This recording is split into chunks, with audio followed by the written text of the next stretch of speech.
So today's topic is all about preventing Microsoft security breaches. The team and I were kind of talking about what big focus did we want to have when it came to educational content. And what I'm seeing is this growing trend around these, 100-page documents around Microsoft 365 security. And the big problem I see with that is, the average MSP that I talk to doesn't have the time or the staff or the focus that they would need to go learn and become an expert in some ultimate guide to Microsoft Secure Score. Microsoft themselves has been kind of touting this do 5 things, prevent the vast majority of security breaches. And it's interesting because I've watched over the past probably 18 months as the stats have climbed up where the same kind of 5 best practices are getting better and better at preventing the average breach. And so that's what I want to cover today. We'll jump into the few things that you can do to prevent 99% of the common cyber attacks.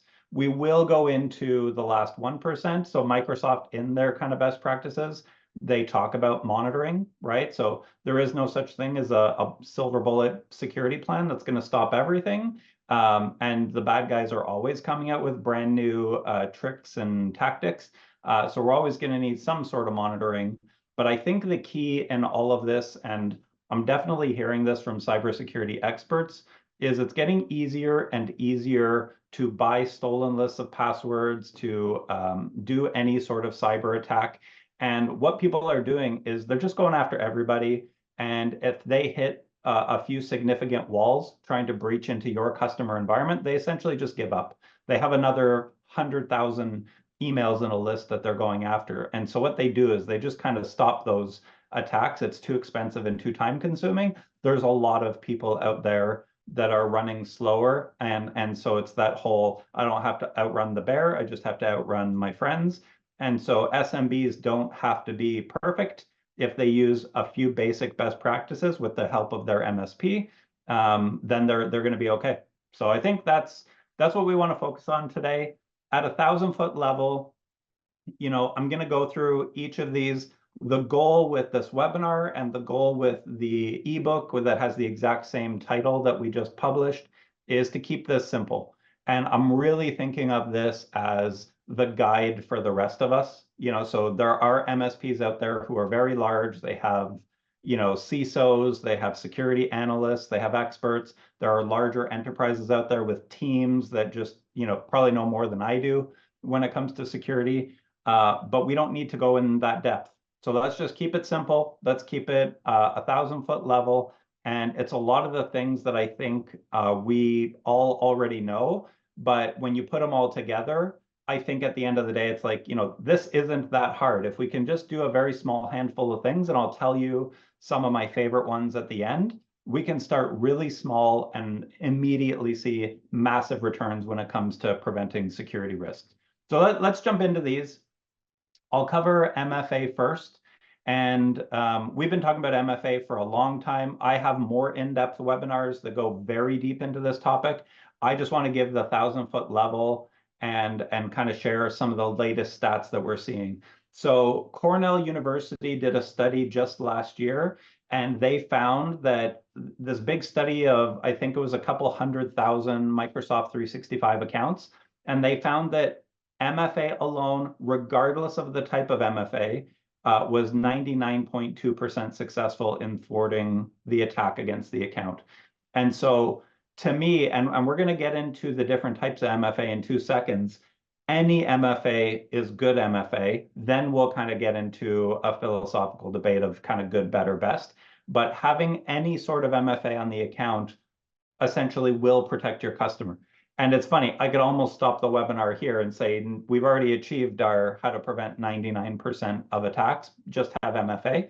Of course, we know that there's other types of attacks. There's email phishing, there's ransomware, there's other things. So if the only type of attack was someone trying to log in with stolen credentials or phished credentials, then we'd be rock solid just having MFA. We wouldn't have to do anything else.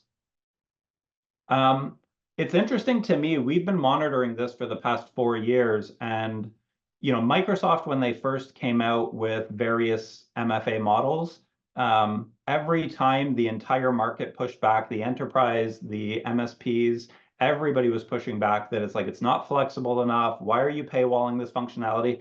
And so over the past 4 years, to their credit, Microsoft has made it easier and more flexible to deploy MFA. They removed the license restriction for most of the types of MFA. And what's happened is adoption really hasn't skyrocketed. So this is why in the past year, you've seen Microsoft, just enforcing that it's like, hey, any brand new Microsoft environment, you're a new business starting in 2024, security defaults are just on out of the box. And so they're getting heavy-handed with all new environments. They're deprecating old other types of environments and legacy APIs and legacy MFA.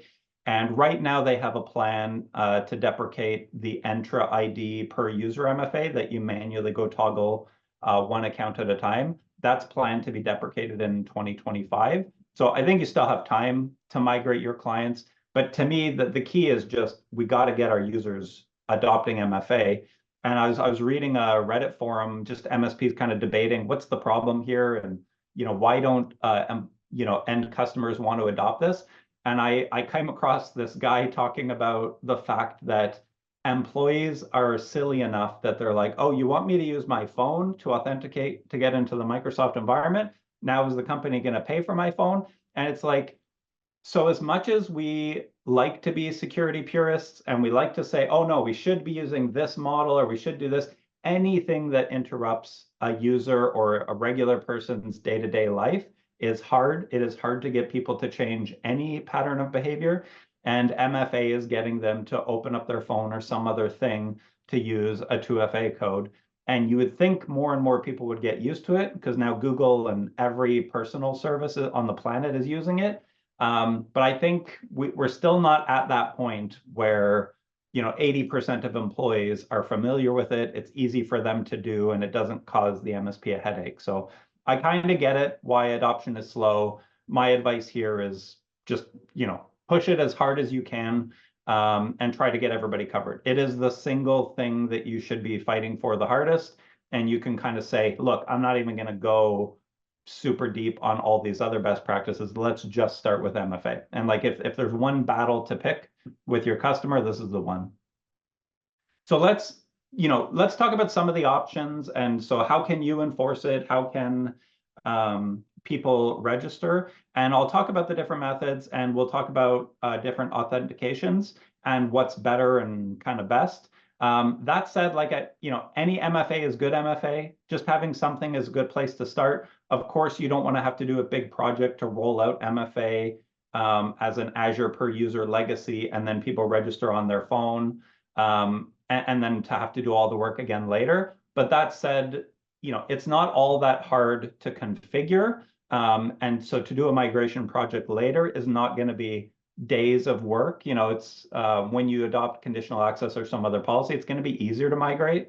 So on the weaker end, anything that's kind of like one at a time, it's a manual process. There's room for error. There's room for messing things up. It's hard to keep track of MFA sometimes, and who's got it, who doesn't, where are we at in that project. So anytime we take a one thing at a time approach, it's slower, it's harder, it takes more work, and that can just limit your ability to roll out. And then, like I said, Microsoft is planning to deprecate it, mid 2025.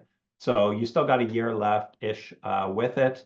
And so I would say go for it. If that's the best way to do it, if that's the only way your team knows how, just get something in place. That's great.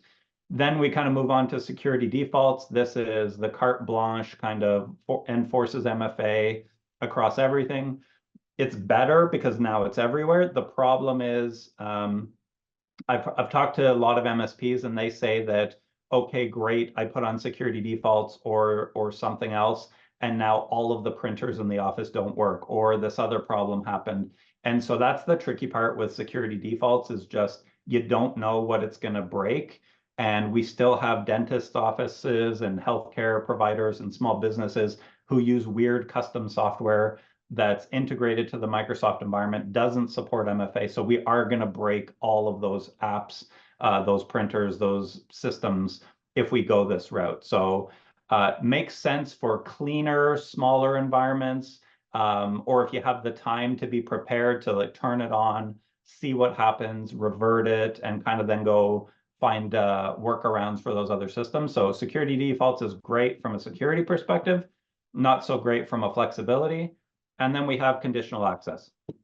So conditional access policies are great. They're super flexible. Took me a little bit of time to get used to them at first. Now, it's pretty straightforward. You don't have to use all the bells and whistles. It's essentially for the things that this includes, apply MFA. Or I have an exclusion policy that says don't enforce on these people. And this is what lets you essentially say, I'm going to put all of the users in a couple user groups. I'm going to enforce MFA on those 3 user groups. Now I'm not managing one account at a time. And it lets me then exclude the printer IP addresses or some other locations, or maybe when people are local in the office, I'm not going to enforce MFA sign-ins if they're on the local LAN. So I think it gives us lots of flexibility. That said, I'm a big fan of standardization and consistency. One thing that would really stink is if every single customer had a different type of setup, and then you get a ticket. Now people have to reorient themselves. How is this customer configured? Why is it that they can't log in? How can I reset their MFA and go about that path? So I'd say err on the side of picking 1, maybe 2 options, try to get standardized. That'll just help the team and make it faster to kind of roll this out. As far as authentication methods, I see a lot of hate for SMS, phone, and email. And I've done the webinars where, I've read the best practices, I've preached the best practices. I was kind of debating with our director of IT the other day, and he kind of took the stance of, come on, is SMS really that bad? It's like, the study said 99% of accounts are protected just by having MFA. And sure, a cell phone number can be spoofed. Email, we probably don't want it to be the catch-all for everything, every password and every OTP and everything. But having something there as a second factor authentication means that the bad guys have to breach 2 locations, or it means they have to spoof somebody's SIM card, call their ISP and get the phone number transferred over. Like, those things aren't easy, and it's not the more common attack route. So I think I've kind of changed my stance a little bit. I'm not hating on SMS and phone related things. I think it's okay. Of course, if you have the option and we can get people onto a stronger method and get them using the Microsoft Authenticator app, that's great. But again, it would be bad if it took us 4 months to convince people and train them how to use the Authenticator app so that they don't have MFA for the next 4 months, and then a breach happens, right? So having something in place is better than nothing. And then on the strongest end, we have a couple people internally that are using the FIDO2 keys, the little USB drives kind of sticking out the side of the laptop, uses biometrics, and some phone related MFA can use the biometrics in your phone. I read a really good article that talked about how, when you think about it, MFA is trying to prove that you are who you say you are. And so the closer we get to being the exact person, and biometrics are a pretty darn good marker for me being Ali. So that's where we get stronger and stronger methods, whereas anybody could access an email. Some people could spoof a phone. It's harder to get the Authenticator app because now I've got to be on the person's phone. And so this is the trend towards stronger. That said, I'm not going to advocate that anybody be a purist. Your customers that are willing to pay for security, they might get it. They might be willing to pay for the FIDO2 and the USB keys. Of course, you can go that route, make more money, and it's same difficulty to kind of manage. But I always kind of think of the bottom 80% of your clients. So if we could just use any of the enforcement methods and SMS, that's a good start. On the Augmentt side, this is mostly just educational content for everybody, but I'll kind of say where we map to some of these, just if you're curious. We support all 3 configuration models, and then even like Duo MFA as a third-party MFA. So we'll report on that. We'll allow you to configure that. And so essentially you do get one multi-tenant platform that lets you manage MFA regardless of how the tenant is set up. Okay, moving on to Zero Trust. I'm a fan of Zero Trust as far as it goes to, I would say a lot of these rules, these security best practices, it's how much work is it going to be to manage it? And so I like Zero Trust as a, hey, Ali's account got breached. What resources does Ali have access to? And how much of the organization and our data is compromised? And so I like it from a, what's the lowest amount of work I can do to restrict Ali's access without actually just having to go through every single user, every single privilege, and granularly do everything custom at every single customer. So it's got to actually be practical to roll out the best practice. So a couple considerations I had here is a lot of MSPs I talk to that will take the shared password vault approach. So all technicians have access to all customer environments via a shared vault, or some shared password list or some shared resources. And this kind of all-to-all methodology, that's exactly what Zero Trust and least privileged access are all about. So I'd say the very basic fundamental idea here is, do all of these people really need access to every single client? Because then any account breach is all accounts being breached. And when it comes to those people having access to Microsoft environments or whatever resources, are they all global admins, right? Because then any breach is a complete breach.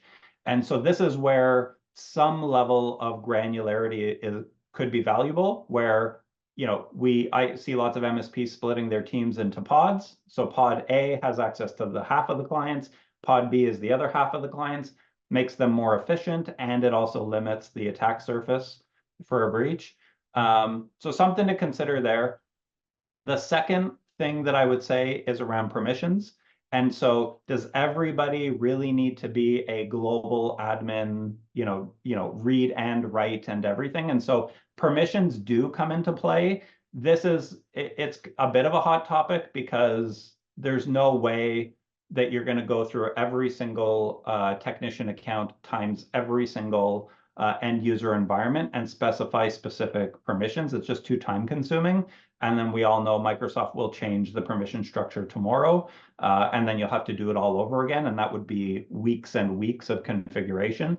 So one thing to consider is if someone doesn't need the access, don't give it to them, right? Better to have fewer admins.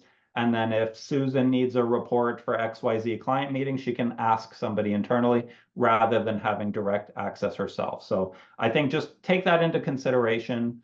On the Augmentt side, that's how we typically roll. So we'll have people with specific things they can do in the Augmentt platform and therefore in the Microsoft platform. So if someone is only needing reports, it's all they can do. If they only need alerts, it's all they can do.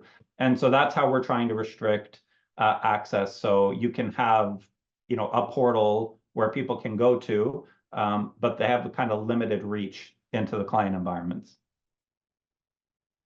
Okay, talking about XDR, and again, I don't want to, I think most MSPs know most of these terms, so I'm giving the 1,000-foot overview for the people who aren't super familiar with it. I think most MSPs have some form of endpoint monitoring. RMMs will do some of this, and then MSPs will have, SentinelOne and a handful of other tools to do some form of endpoint monitoring. XDR simply just means adding the cloud element to it. So if we think of the device itself, the device has local files, local access, local everything. The Microsoft Office 365 element is now all the emails are hosted in the cloud. The files are there. And so we're adding monitoring, detection, and response on that other layer of it. And so I guess the advice to a lot of MSPs is we don't have to replace our EDR vendor with a brand new XDR vendor. Essentially, what you can do is you can add monitoring to the cloud element, and now you have XDR. So having two different solutions is perfectly acceptable. the whole concept is we're just monitoring everything. So that's the high level idea there. When it comes to Microsoft, the challenge that I hear from MSPs is I can log into the Microsoft portal manually. I can go to the security center. I could do threat hunting and I can kind of see what's going on. But I need that in my PSA. Microsoft doesn't integrate to with my PSA. Technically, I can put an email address in there for alerts, but there's zero filtering on that. So now I'm just going to get a flood of every single log and every single problem. And there are tiers when it comes to Microsoft security. So definitely this is an area that Microsoft is still very hardly paywalling. And so if you want to get good alerts, you're paying now the P1, P2 licenses, and in some cases it's $9 extra on top of a user license to get the P2 alerting. So that's been a big issue for a lot of MSPs. On the Augmentt side, of course, we're built for MSPs, so we support the PSA integration. My goal, from a product perspective and a product strategy is out of box, don't be noisy, and then let MSPs tailor it because you never know what you're going to kind of walk into in a customer environment.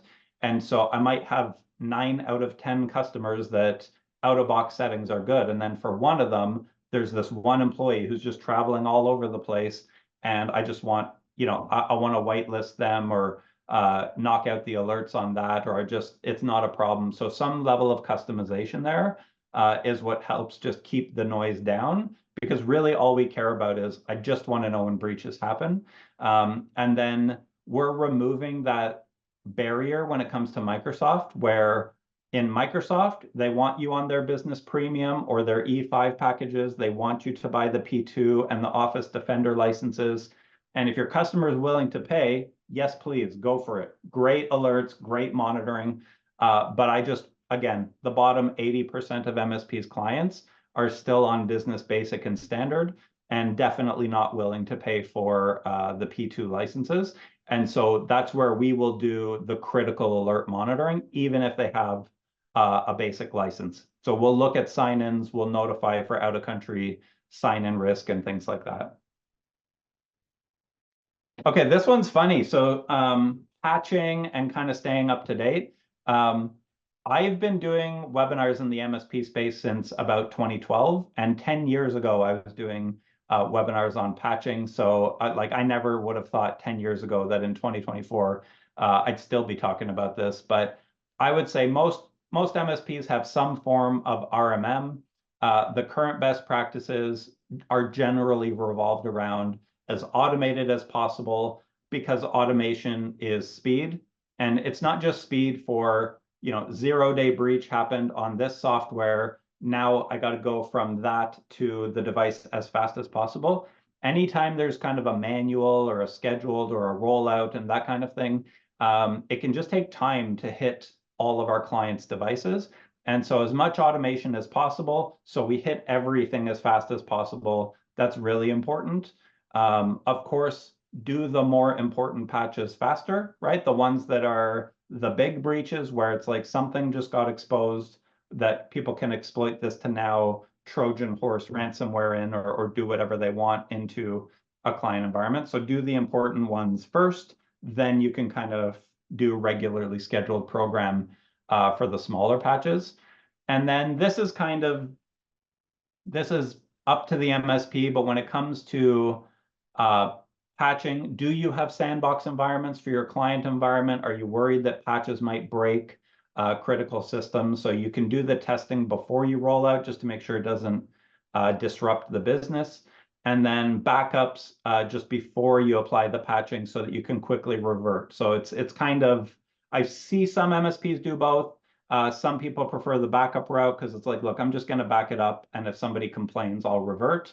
And some people do a heavy testing approach first to prevent any issues happening in the first place. So I kind of think that's personal preference.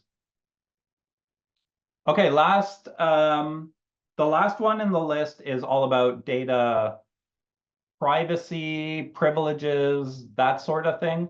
And honestly, this is the one that I'm least, it gets me the least excited when it comes to security. I think it's like how long is a piece of string? It's really hard to know every single file that every single employee should have access to. That's almost an impossible question for the business. And then the idea that the MSP is going to know what the business needs and perfectly match who has privileges to see what data. So I think this is a really tricky one. I'm going to stay light on this topic. I think you can use the Microsoft data sensitivity level labels to start training people and start categorizing things. I think this is one of the better systems that I've seen out there. And so Microsoft has this native in the portal, so you can enable this labeling of data. And I think it's going to take time. Like employees over time, as they create things, as they share things, as they review things, they're the ones who have to manually tag things. I think that's interesting because it kind of takes the onus off the MSP. Now, the user just shared something, labeled it as public, and now it's kind of out there in the ether. And the MSP kind of has a fallback that says, well, they should have marked it sensitive or confidential, and therefore they would have got the warning when they tried to send it to a third-party user outside the organization. I don't know that the average MSP for the average customer is actually going to set up full sharing policies for everything everywhere, but something to consider is how do we treat guests versus third-party contractors? And then when we get to actual full-time employees, do we want to tier access within that? And I'd say a general way to think about it is regular employees versus privileged employees. Privileged could be managers and above. And then there's usually going to be a tier for executives, officers of the company, because they'll have access to finance and that kind of sensitive corporate data. And so these don't map completely, but as a general rule, anything that's public should be available to everybody. If it's general, we're probably safe with contractors having it, so on and so forth. So it's not a perfect model, but again, my goal with this webinar is to keep things simple. And of all of the things that you could do, I'm not going to recommend you spend days and weeks and months trying to label everything and manage and control access. It can be a huge time sink, and you're not getting paid many extra dollars to work on this. I have talked to MSPs who do, Dropbox to OneDrive or SharePoint migration projects, and then you get to bill out that entire project as billable hours. So that can be quite lucrative. Very few companies are going to be willing to pay to go through every single piece of data with a fine-tooth comb and label it and add and remove access, unless they're law firms or in highly regulated industries. So again, play it by ear, work with your clients on that. My advice here is don't overpromise any of this to the client, because you will just spend your entire life trying to manage data access. Okay. That said, I said I would say my favorite ones. My favorite are definitely MFA and XDR. I think those are the two things. Literally today, if you just went to every single one of your clients, you turned MFA on for every single account that it should be on for, and then you had good monitoring in place on their Microsoft accounts, you would essentially prevent 99% of account breaches, and you'd have monitoring in place in the event of a breach or data exfiltration or any other problems like that. So I'd say those are definitely my two favorite. Zero trust and least privilege access, I think do your best there. Again, just limit technician access where you can, limit the number of clients, the number of things they can do, are they a global reader versus a global admin kind of privilege level. And so do a little bit of work there. But again, that takes a lot of time to do it well. It does not take as much time to roll out MFA. It takes almost no time to set up XDR and monitor for breaches. So that's my pick, number 1 and 3. If you did nothing else, start there, and you're ahead of most SMBs when it comes to security. So just a little bit about how Augmentt works, because I usually get these questions, then I'm going to jump into the Q&A. Doesn't matter where your tenants are. So if you have a partner portal and you have, 40 of your customers in your partner portal, or you have some third-party organization where you have a global admin account, we can support both, get both of those integrated into Augmentt, and then essentially apply those best practices with a single click. So we have full security templated baselines. Like I was saying for MFA, you could roll out MFA very, very easily via the manual method, the conditional access, or the security default. So we apply the best practice, then we do the XDR, we do the monitoring. So now we want to make sure that we get alerted if there is a risky sign-in straight into our PSA.